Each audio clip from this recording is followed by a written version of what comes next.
evening, Wellesley. Welcome to Blue News. I'm Heather Lee. And I'm Talia Colosimo. In this edition, we have news updates, entertainment and arts, and sports. Stay tuned because we've got news for you. In urgent health news, Dr. Vanessa Brito of Wellesley College Health Services has issued a warning regarding a gastrointestinal illness known as the norovirus. Health Services are urging students to take proper precautions. So far, there have been multiple cases on campus, some as severe as requiring temporary hospitalization. To prevent getting the norovirus, observe careful hand hygiene, keep bathrooms clean, and carefully wash fruits and vegetables prior to consumption. March is Asian Awareness Month. This year's theme is Raise Your Voice. Asian Awareness Month's capstone event commemorates the 10th anniversary of Wham Slam, the Wellesley Asian Action Movement and Sisters Leading Action for Multiculturalism movement. In the winter of 2001, Wellesley students protested against what they considered to be negligence of the Asian and Asian American student population. The commemorative event will feature a Wham Slam alumni panel, an exhibition of photographs from the 2001 movement, and a Wham Slam teach-in. That event will take place on Saturday, April 2nd. Other events included an upstage production of Yellowface, a play by David Henry Hwang that explores issues of Asian American identity. We'll hear more about Yellowface coming up next in entertainment and arts. It's spring break and one of the highlights of our spring semester, so we've taken it upon ourselves to ask Wellesley students about their plans for the week-and-a-half-long holiday. Kelly Kearns has the story. WCTV is here in the Lulu asking people what they're up to for spring break this year. I'm going to China to help feed orphans, and I'm so excited. We're going to Orlando with the tennis team for a training trip. And we're going to go to Disney World too. I'm going home to Chicago, and my friend Samantha is coming to visit from Indiana. Right. What are you doing for spring break? Puerto Rico! I'm going to London with my girlfriend. I'm actually going back home to Texas since I'm going to be interning this summer abroad. I decided I want to go back home to my family and my friends.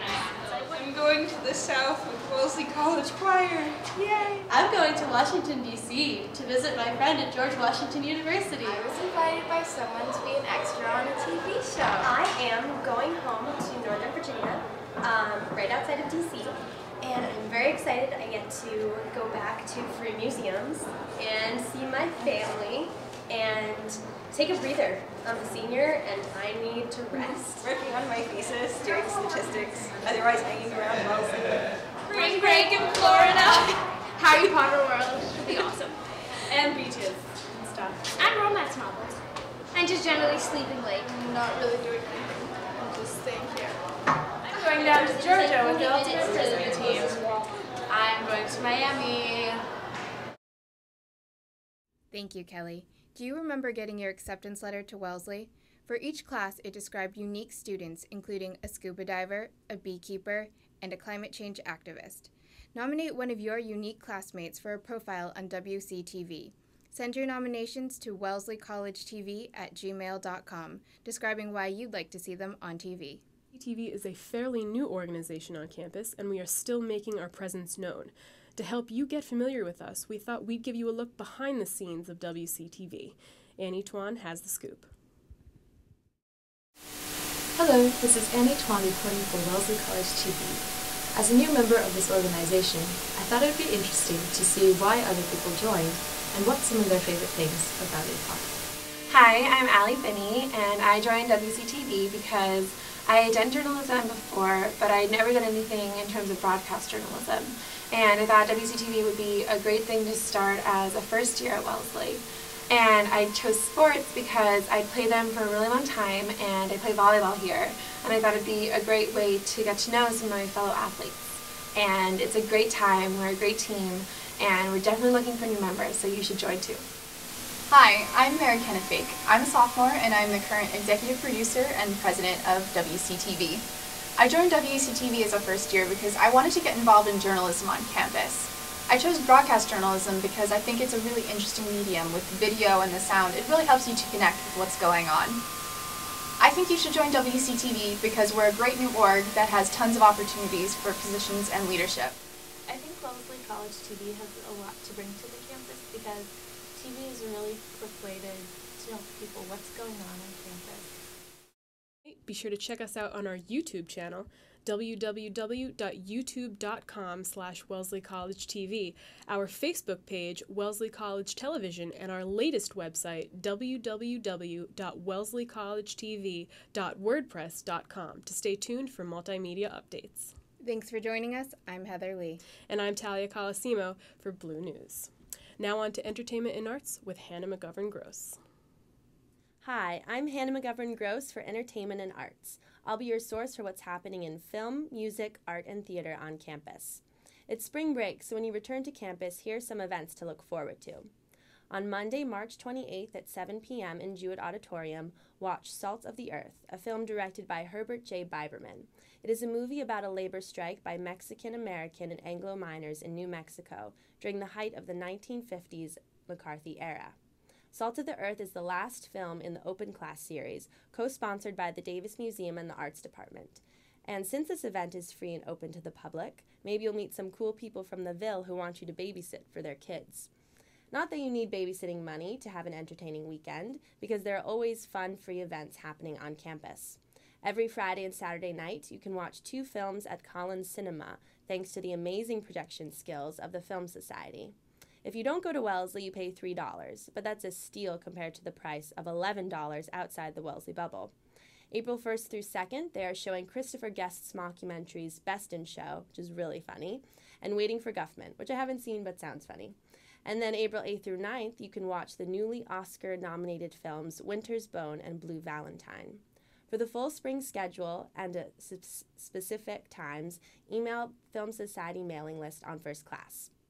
Lectures are also free and academically enriching events to go to. Reporter Lucy Cleland covered a lecture about a unique period of religious coexistence in medieval Spain. And the event speaker even flew from Spain for the event. Here's Lucy with the story. Wellesley had a rare treat this week when a professor from the University of Cordoba visited to give a lecture about a unique period of history. Professor Juan Pedro Monferrer gave an open lecture entitled Trespassing Cultural Walls, Language and Religion in Medieval Spain. He focused on the medieval period in Spain, during which Christians, Jews, and Muslims cohabitated in the same region. The lecture was sponsored by many different departments, including Spanish and Medieval and Renaissance Studies. Students, faculty, and a few special guests turned out in force, packing Pendleton 239 East to hear him speak. Professor Monferrer spoke about the consequences of this unique cohabitation and the permeability of the cultural walls during the period. Couching his argument in the language and literature of the time, he presented a compelling study of an incredible cultural moment in history. I got a chance to talk with Professor Monferrer after the lecture and hear his thoughts one-on-one. The current word is cohabitation.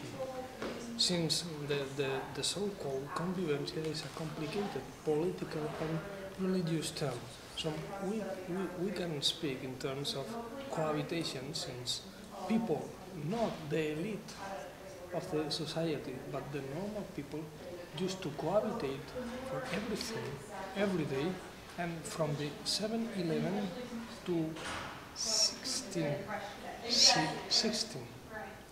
that is, to the 17th century. This has been Lucy Cleland for WCTV. Thanks, Lucy. On the musical front, April is packed with song.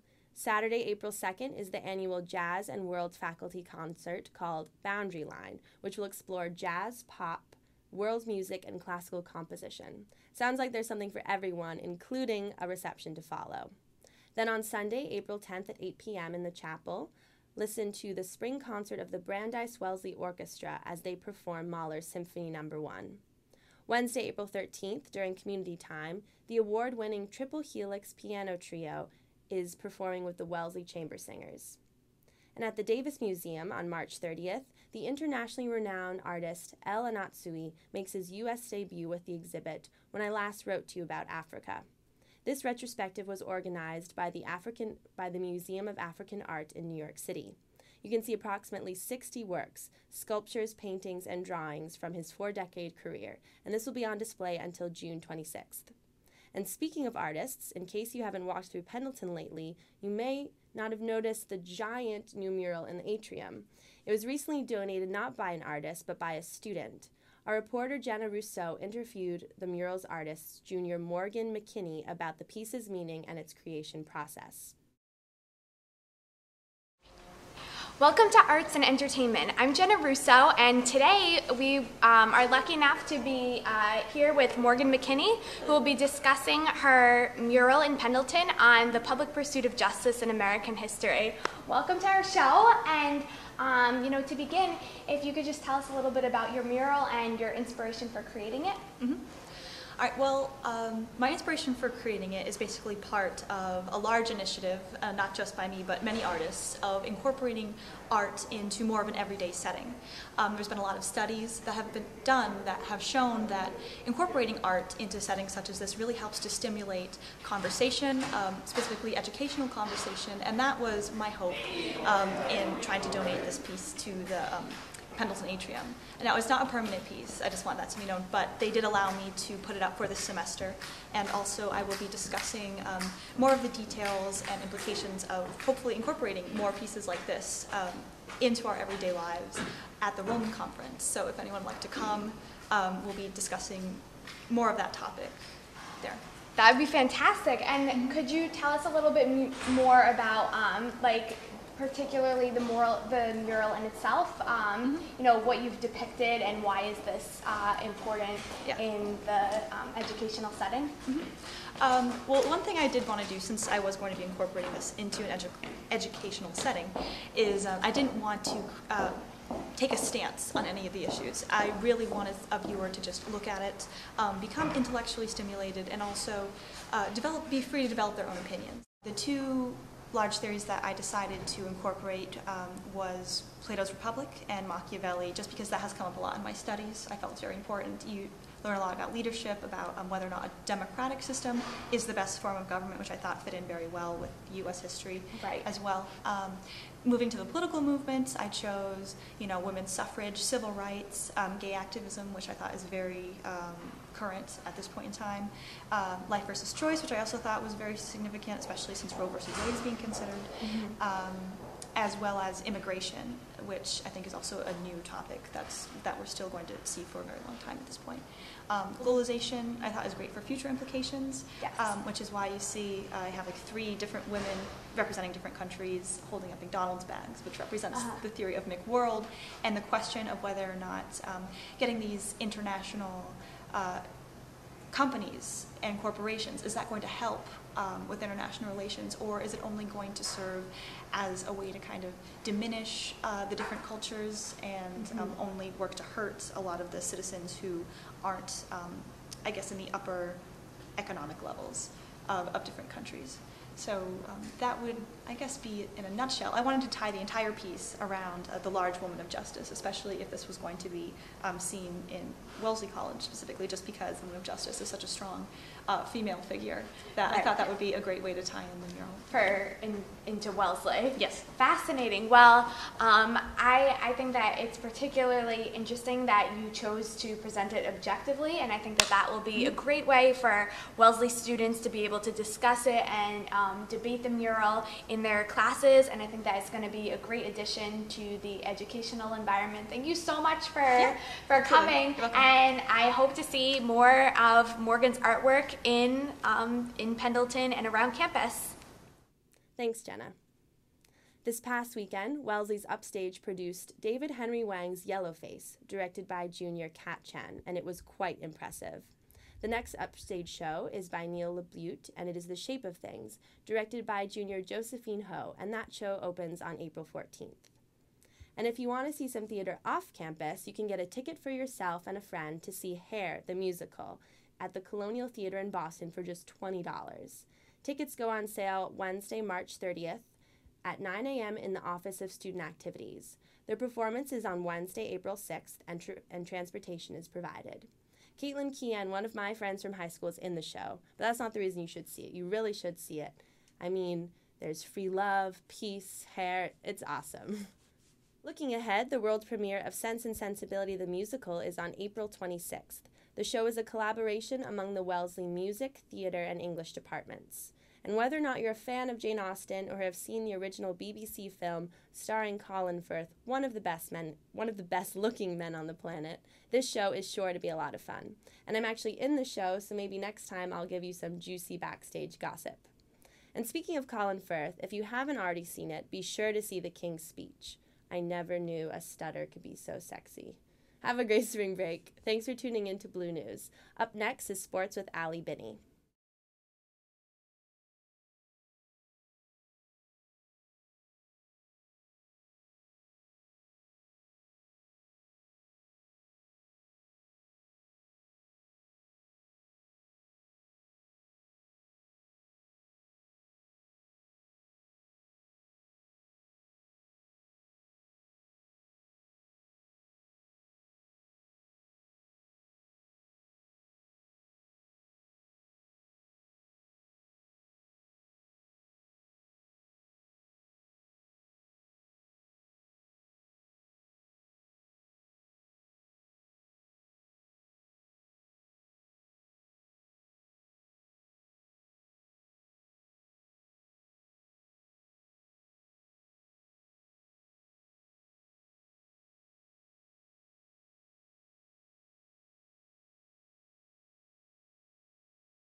Hi, I'm Kalyani Bach for Wellesley College TV.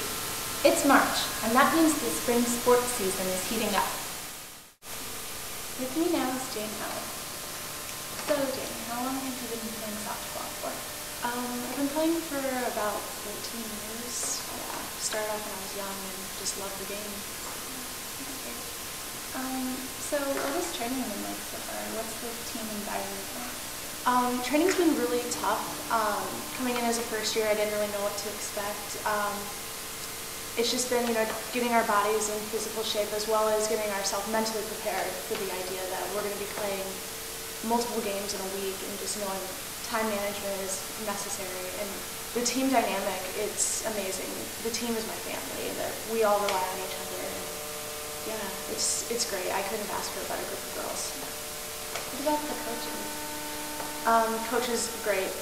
Again, couldn't have asked for better coaches as well. They understand, school comes first and that we're not only athletes, but we're students. And if we ever have any trouble, the door is always open.